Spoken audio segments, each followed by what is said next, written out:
conseil municipal d'hier soir, on sentait déjà les prémices de la prochaine élection municipale dans 1 an et demi. Et oui, parce qu'en plus, je suis élu. Une longue analyse à charge d'un rapport environnemental a permis à l'opposition d'accuser la municipalité de vouloir construire une crèche et une cantine scolaire sur un terrain imbibé de polluants au nom si doux qu'arsenic ou hydrocarbures. Et là, bien sûr, on sort le principe de précaution, Deus ex machina, pour tenter de faire arrêter le massacre à venir.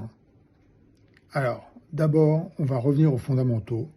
Qu'est-ce que le principe de précaution ? Le principe de précaution a été introduit dans la Constitution française en 2005 via l'intégration de la Charte de l'environnement de 2004.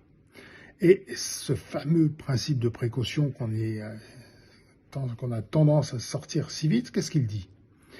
Il dit qu'en l'absence de certitude, il convient malgré tout de prendre des mesures de gestion des risques afin de prévenir des dommages potentiels graves sur l'environnement et la santé. Et là, on se pose la question, est-ce qu'on est dans ce cas ?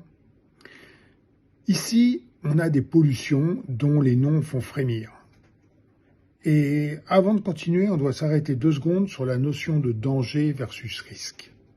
Dans notre cas, le danger, c'est la présence d'un polluant. Le risque, c'est est-ce qu'avec cette concentration, ce polluant et avec les usages prévus, il y a un risque pour les pauvres petits-enfants ?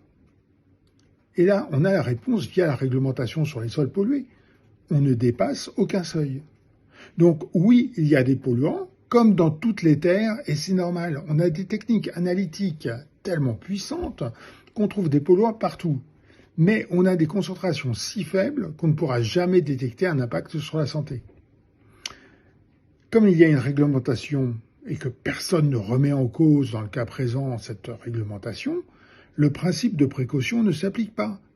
On peut laisser les enfants dormir en paix, ce n'est pas la peine d'agiter les peurs en tentant de manipuler l'opinion.